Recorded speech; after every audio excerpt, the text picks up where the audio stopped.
footprint in there. I want to be the tattoo guy who does this. All right, now another question for you. Yeah. You're a foot soldier. You're engaged in a life or death battle with 4 turtles that are just wiping the floor with you guys. Everyone's watching. A turtle takes a mouthful of water and spits it in your eye, and you react like it's acid, and you fall on the ground, and you writhe in pain. Later on, when all the other foot guys who are legitimately beat up are making fun of you, what do you say? Man, that fish tank was pretty dirty. If you go back and look at it, there are probably like some algae and stuff in there, and he could be allergic. I don't know what's the equivalent of being lactose intolerant for water. That's a rough life. Wet toast intolerant. Is he an alien from Signs? Or what was it? Was it Alien Nation? Was that the one where they couldn't touch water or something like that? Signs, right? Was it? Oh, it was Signs. Yeah, swing away, yeah. Meryl. Oh my God. Maybe he's an alien that infiltrated the foot. There you go. And then he just got found out. I like it. I'll buy it. That's why he never takes the mask off. Otherwise, they'll know. He's just permanently in that mask. I just love that scene. I mean, but there's also enough cheeky moments. So during the fight scenes, they're being spun around in circles. They're not fortune, dude. Yeah, man. I love it. I mean, they're just having fun with it, I guess. They're not trying to kill anybody. They almost treat it lightly. But I think that's part of their journey as well, is how lightly they take it. And I think that sort of culminates in the final battle where they get their butts handed to them in that final battle. Oh, yeah. It's Splinter who uses just, he's kind of sneaky. Like, he kind of sneaks up on him. He goads him, and he makes Shredder make a mistake. And so I think... And I was thinking about that when I was watching this last time, is like, the whole like ninja and, harnessing your emotion and, your mind and your body and being one, doing all that. And Splinter, when he's talking to Raph, was talking about, kind of his emotions getting the better of him and his anger, trying to harness his anger, do something with it. And in that final fight, if you look at kind of their mistakes, it's because their emotions get in the way. Yes. When they kind of, after Leo, who's the only one that gets a hit on Shredder, in that whole fight, with his katana, once they like step back and take a breather and they're talking about Splinter and he says that he's dead, Leo loses his mind and just like rushes him. And then that's what kind of gets him to the point where he could be, he could be killed. And the same thing happens with Shredder when he's all like high and mighty and ha ha ha, I'm going to win the day. Splinter shows up. And as soon as he starts talking about, Amato Yoshi, and he realizes that's the same rat, and he just does the same thing. He bum rushes him, and that was his mistake. Once the emotions get in, it kind of messes up their groove. There's storytelling to these fights. I mean, these guys are young, they're impulsive, they don't know the world. And I think that costs them. And I think it's pretty cool. I think there's this weird... So this movie has a Rotten Tomato meter score, and I think a lot of people view it... It just boggles my mind. Like, I just wonder, I guess, what people were watching, or what they thought they were watching. Yeah. And Roger Ebert talked about this movie, and he basically just talked about how grimy it was. But I kind of they lived in the sewers in New York in the 80s. They're not going to be coming out in broad daylight. Like, it's going to be dark. It's going to be, wet and everything else. It's like, when was the last time you saw like a really polished, like super clean turtle? Yeah, you're right. That's a good point. I guess I've never looked at him that close. But I also like the sweat on Splinter when Splinter's tied up. And he's just sweating.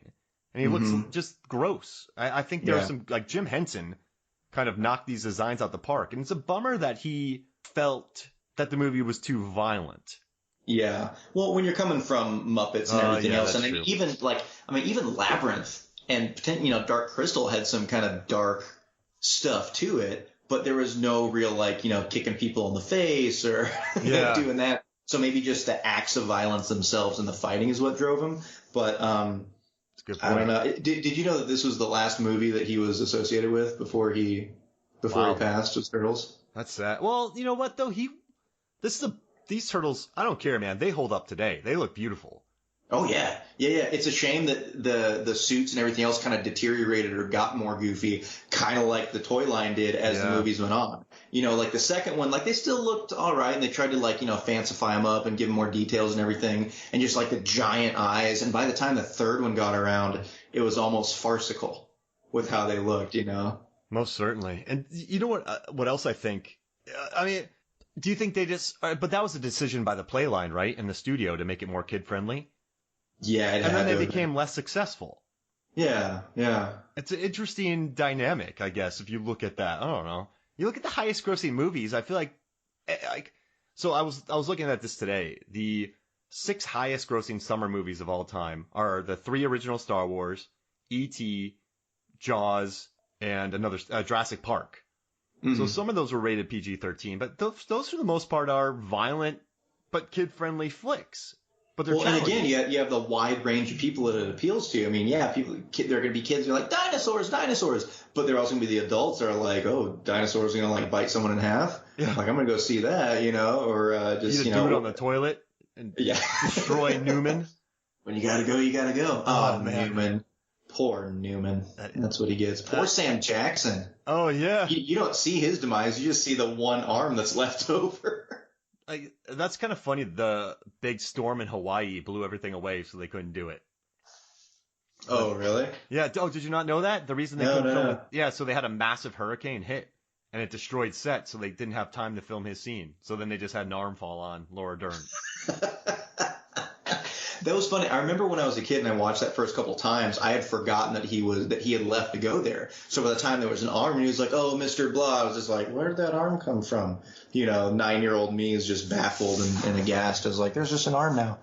I was watching Jaws, and he almost replayed the same gap. So in Jaws, which obviously came first, 75, Richard Dreyfuss comes across the decapitated head and he's shocked. And this one, Laura Dern gets the arm and she's shocked. And then later on in Jaws, there's a leg that floats to the bottom of the thing. So I wonder, I think he just learned what was effective in that Spielberg. But yeah, now I wonder if he went back to that same playbook. I don't know. Dismembered body parts. Yeah. They're going full, the MCU had a ton of those, and Star Wars. So many hands were lost in the Star Wars universe. Oh, yeah. Yeah. You had full limbs going off. You had, Hoth Waffle. Yeah. That poor thing, man. It's just doing its thing, and then Luke kills it. I mean, if it's comes down to this poor creature, it's going to eat me, or you're going to lose an arm. And I guess you're going to lose an arm. Did you know in the process of the movie, the director and one of the producers, they stopped having director's cut, and they came back in, like Golden Harvest and other people, New Line came back in, and they added more martial arts and other different. Did you know that they added more wide shots? No. I know that there were a couple things like we mentioned the fight at the beginning, or not the fight, but when they used their shadow skills to beat everyone up. That was they didn't have time to fight to film that scene. They were like cutting it so close that they were like, okay, we don't have time to do it. Let's just it'll be in the dark, it'll be fine. So they didn't have time to choreograph and film that whole thing. So that's why their first outing is so not necessarily brutal, but so quick and uncontested, is because they were just like, well, we'll just do this. and it's smart too, because it shows that they showed what Splinter taught them, and they kind of did it. But it's also economical. Yeah. I mean, that's just the way you got to do it. And you know what else I found out? Quentin Tarantino's editor, Sally Menke, she edited this film. I think I saw that. Yeah. And then she went on like Pulp Fiction, and just. Like, this is a sick editor on this movie, man. Yeah, like, there are a lot of little nuggets that I saw trivia-wise in here. Going back to Judith Hoag, which I think it's great. Like, I still think that she was phenomenal as April. But I don't remember her coming up in anything else from like Turtles until I think I was in college, and she showed up in like Halloween Town or something like that for Disney. But she's been getting in a lot more stuff, just like going through and looking at her like even IMDb page. She was in Nashville. She was in The Magicians. She was Alice's mom. The Magicians? She was Alice's mom. Really? Yes, where just the drunk that was just like hated Alice. I miss that show. I love it so much, and I wasn't able to watch the final season. I'll have to wait for it on Netflix. But yeah, that show was the one I think was my favorite and most surprising out of anyone's come up. And I don't know why, if it's just like the stigma with the Sci-Fi Channel. They were just like, oh, a sci-fi show, it's going to be campy, it's going to be this. Man, it was good. I was so surprised. I love that show. I love in the final episode. No, I'm joking. Don't do that. But no, Judith, but when this was getting ready to be in production or right before they started, when she got cast, she was working on Cadillac Man with Robin Williams, and he was actually the one to give her a lot of info about her character, because he was a big fan and had a big comic book collection. So he kind of not necessarily mentored her, but kind of gave her a lot of tips and tricks for, what to expect or what to kind of embody with April, which I thought was really funny. And she didn't want to wear that orange jumpsuit, so they put would? Or yellow. Yellow? Yeah. Yellow. She got the rain jacket. That was enough of a throwback. That's all we needed. Jumpsuits aren't very practical. Doesn't Paige Tarico, doesn't she get in that jumpsuit in the second one? And then, I think it's more of like, it's not a jumpsuit, but what are they called? It was almost like a business, like casual, bodysuit, or like a power suit, like a female power suit or something like that. Yeah. I did not know that. I thought it was Paige the whole way through. So when Judith popped up, I'm like, who's she? I totally She didn't forgot. want to come back. What? Yeah, she didn't want to come back for the second one. And I think it was because she disagreed with the violence too. Yeah. It's kind of interesting that everyone did that.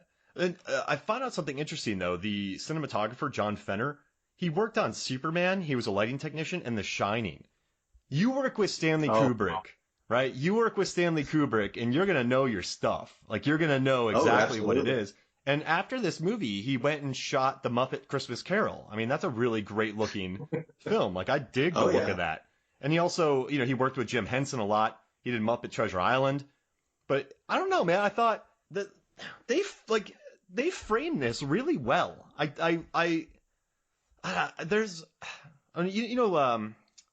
Making a Scene, the artist that we used to work with. And he does the scenes from Jim. Oh, Jim Ferguson. Yeah, Jim Ferguson. I love Jim. Yeah, I mean, I loved his all of his TMNT work, and he said they sold really well. The picture of Leonardo right there. Well, because he did that one, but they also had the one where they're all around the fire and they're meditating, and they like kind of summon the spirit of Splinter, and he's in that blue flame. I was actually on his website the other day. Jim Ferguson, makingascene.com, if anyone wants to check out some really fun movie stills. You got me one. Rocky IV. Yeah. But I can guarantee if there's you have a favorite movie, you're like, oh man, I love this thing, you'll find it on Jim's website. He's very talented. But I was looking at it the other day, looking for that one because I want it for my son's room. Because again, since I'm watching Turtles and they're watching it, he's starting to get into the Turtles. And I'm just like, yes, one of us. He redid his Jaws drawings. You know that? He did. And I bought his originals, so now I see his new ones, and I'm like, I want the new ones, but I don't. He redid his Goonies chunk with the blender. He redid that one too, because he did that one in 2010, and he's gotten a lot better with detailing, proficient in his artwork. So he's redoing some of those ones he first did, and yeah, man, they look great. He just did an Apollo 13. Ooh. He did those NASA guys. Evil Dead 2. He did an Evil Dead 2. Wow. With Ash has the head and the vice grip, and he's got the chainsaw coming at it. So talk about if there's a movie you want a still artwork picture from, put up in your living room or something, you'll find it on Jim's website. And he did not pay us for this, but Jim Ferguson. Not at all. He's just a great guy, and I want to throw him out, give him some kudos. Now, do you think it's kind of cheesy that he didn't give that driver an extra? He took the money away from that guy, and he didn't give the guy a tip, the Domino's delivery guy. Do you know who that was? Yeah, it was one of the characters, right? It was one of the. It was one of the guys in the suits. Yeah, I think it was Donatello. And Josh Pais was in the cab as well. They all have little. Yeah, Josh Pais was the guy in the cab. Donatello, it was either Donatello or Michelangelo was the pizza delivery dude. The foot soldier that approached April was, I think, Leo. Yep, it was. And then there was another guy that was one of the thugs when Casey's fighting Tatsu or something like that. So I love that they got their own little moment in there out of the suit. And Skeet Ulrich and Scott Wolf are little thugs too in this movie. Did you know that? Really? No, I think Skeet Ulrich was in there. That's hilarious.